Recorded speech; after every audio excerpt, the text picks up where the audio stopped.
So, greetings and welcome back for our meditation and exploration of thinking, mindfulness of thinking.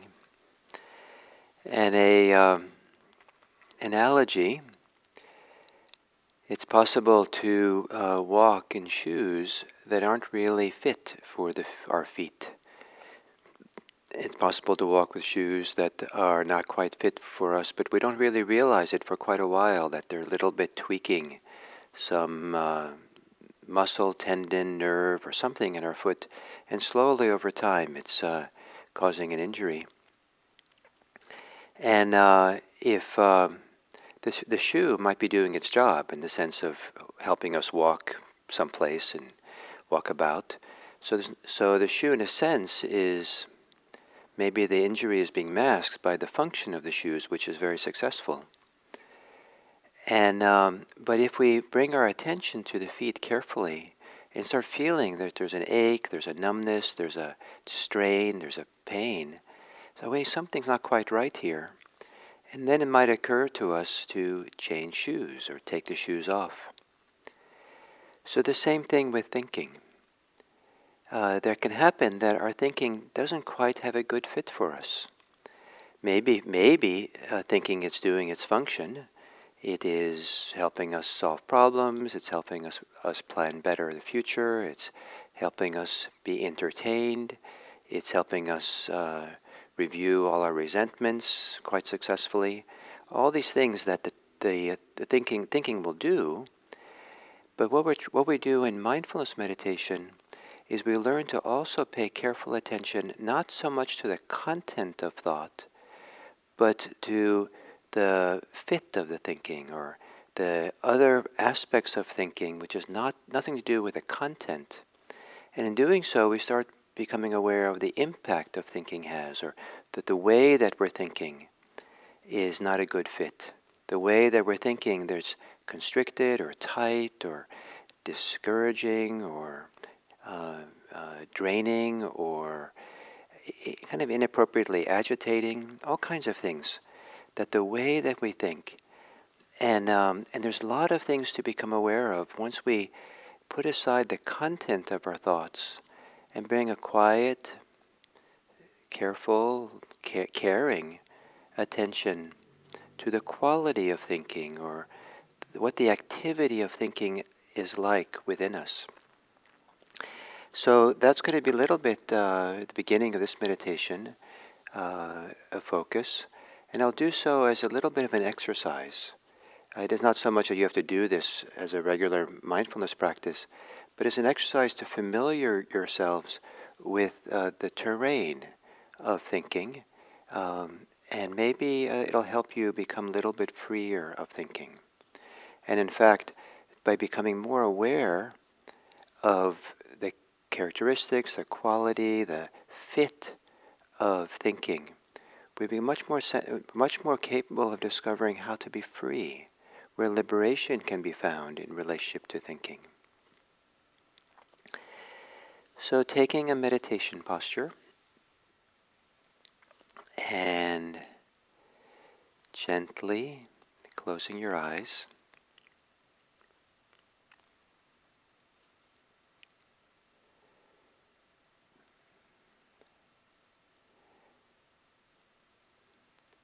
And it's useful at the beginning of a meditation to relax,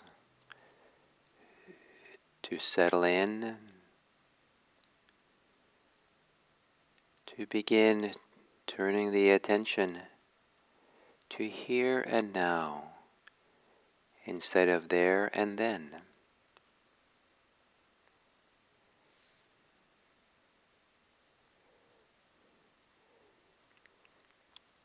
And within this body, physical body, kind of from deep inside, opening it, spreading it, expanding it, take a few long, slow, deep breaths.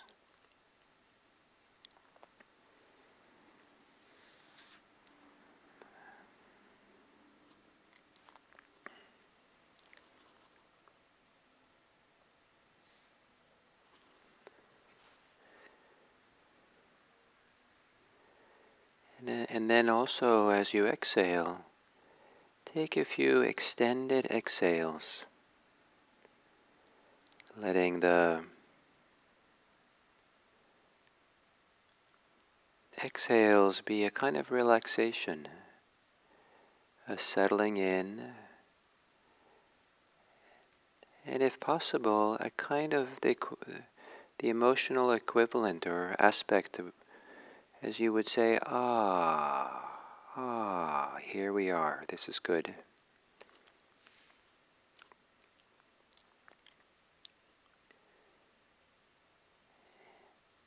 And then letting your breathing return to normal. And for an exercise of focusing on thinking, it really helps if the body is relaxed. So perhaps softening the muscles around the eyes, forehead. And sometimes when those relax, there's an opening or expanding sensation, a spreading as the muscles release. Relaxing, softening the jaw.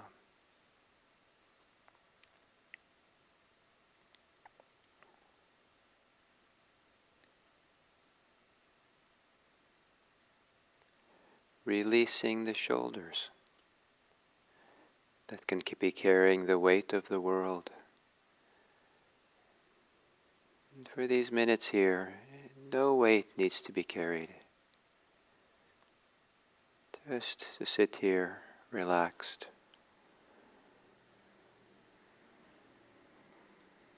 And softening the belly. Letting the belly hang forward and relaxed, open. Sometimes when the belly is relaxed, the weight of the torso of the belly has an opportunity to sink a little bit, to settle.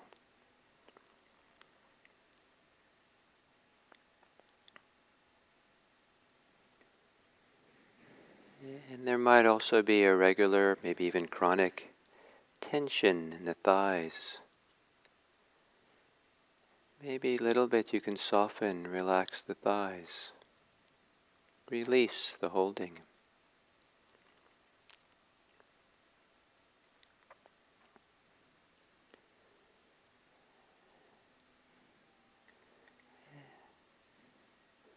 And then for a minute or so, we'll sit quietly, and if you can just kind of attend to your breathing, maybe in a cozy way or intimate way, enjoying a minute of the simplicity of just breathing.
And now,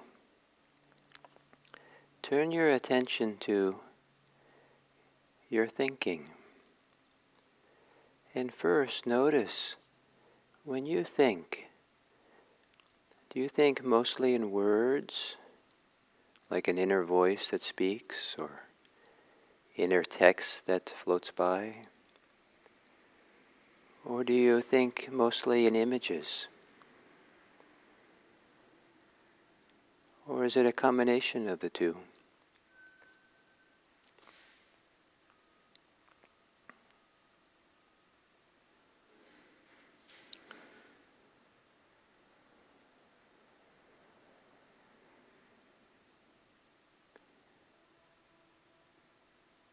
And if you're thinking in words with an inner voice, is there a location for that voice, or where the speaker is?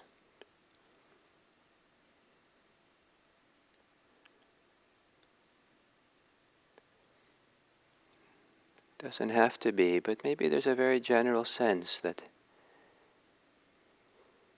the voice, the speaker system, where that voice floats and is, maybe it's somewhere in the head more than it's in the feet.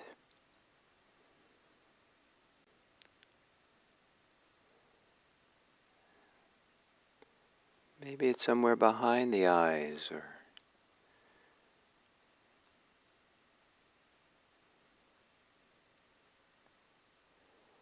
and if you think in images, where are the images projected? Is there a location for that? Are they free-floating and random? And do they tend to be kind of in front of the eyes, in front of you? As if you're seeing a scene in front of you.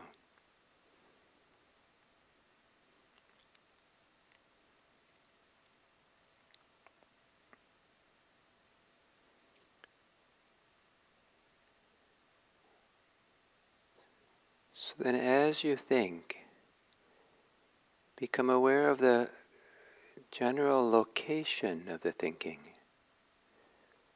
And doing so is a way of not being only interested in the content, but interested in something about how it is and where it is that thinking is happening.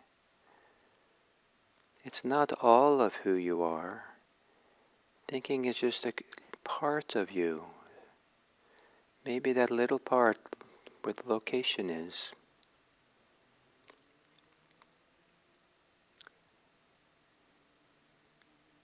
Sometimes seeing the location of thinking takes away the authority or the bigness or the sense of importance in thinking. It's just here, in this place.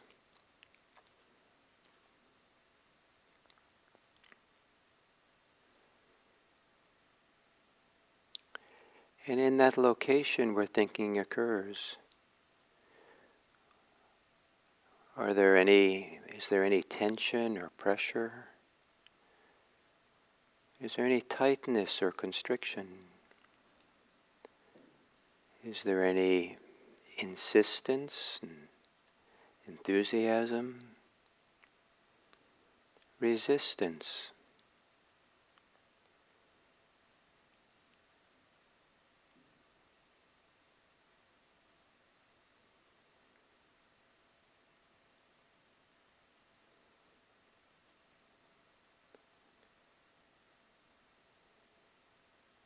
What happens if you take that location from where you might be thinking and smooth it out like a surface of a wide lake? It's smooth as the wind dies down. So the location spreads out, becomes expansive and open.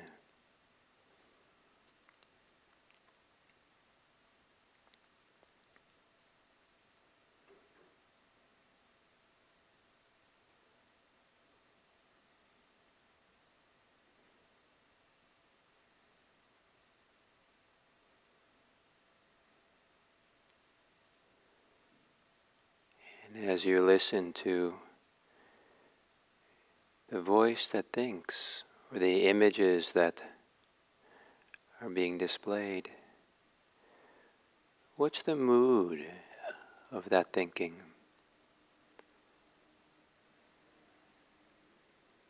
Is it gentle and soft? Is it harsh and hard? Is it slow or is it fast?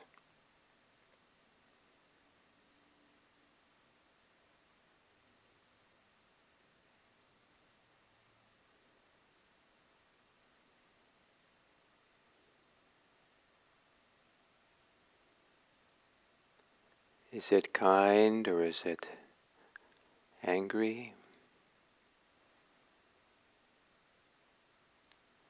Is it confident or is it anxious? What's the mood or the emotional quality of the thinking, independent of what you're thinking about?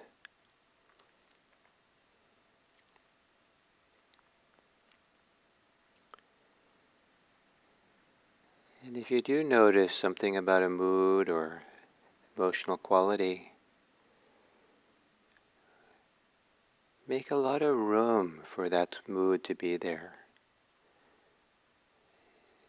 Give it permission to be there. It's okay.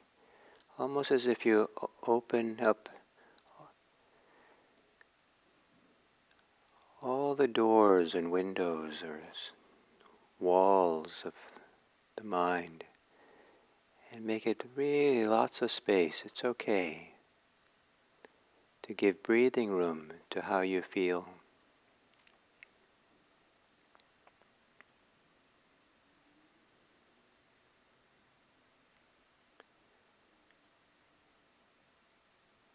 And as you do so, what happens to your thinking?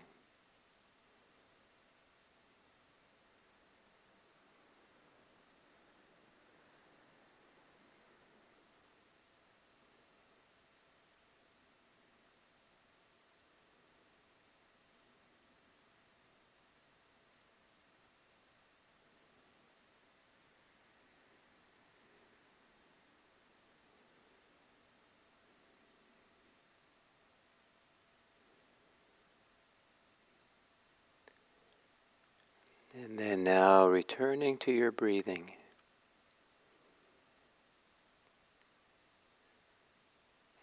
And if you can, putting aside any concern with your thoughts, letting go of them, letting go just enough so that you can center yourself on the body breathing.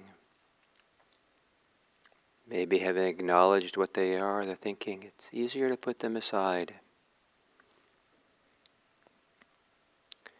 But if thinking is strong, breathe through these qualities of the thinking. Breathe through the location.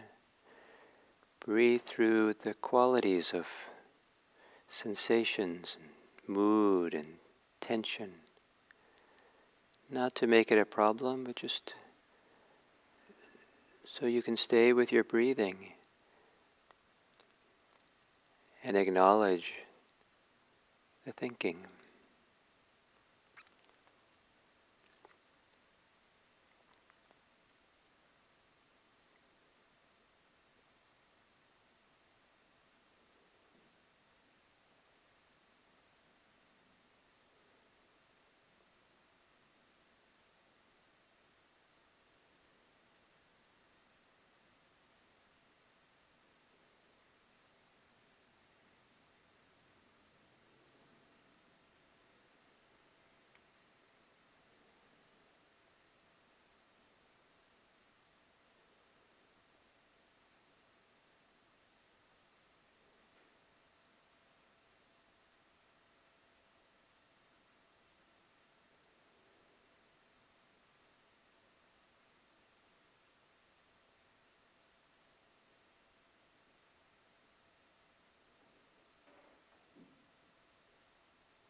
Sometimes if we are really tracking the process and the activity of thinking, we can realize that it's not so useful to keep thinking the same thing over and over again, or thinking about something that's pointless. And at that point, it might be possible to simply change what you're thinking about. And one possibility is to think thoughts of goodwill. Think about the people you know, and imagine how nice it would be if they were happy, healthy, peaceful.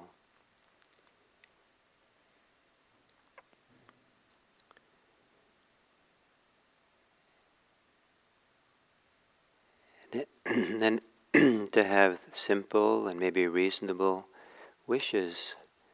May it be so. May they feel greater happiness, greater peace, greater well-being. And to have these thoughts of goodwill can be an improvement to what we were thinking about.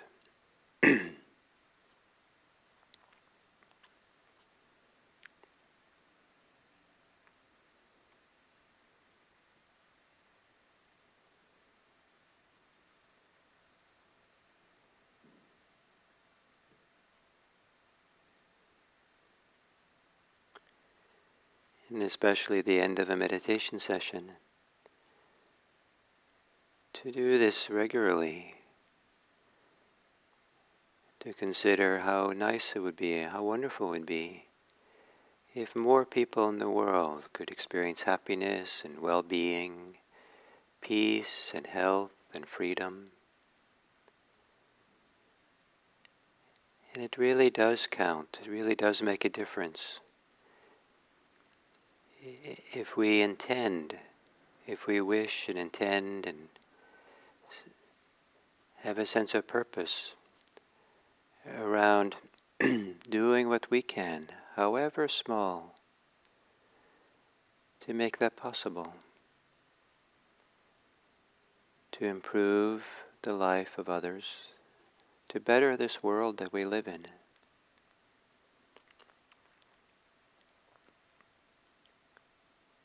And perhaps it's the small ways that we can make the biggest difference. Our small acts of kindness. May all beings be happy. May all beings be peaceful. May all beings be at ease. May all beings be free.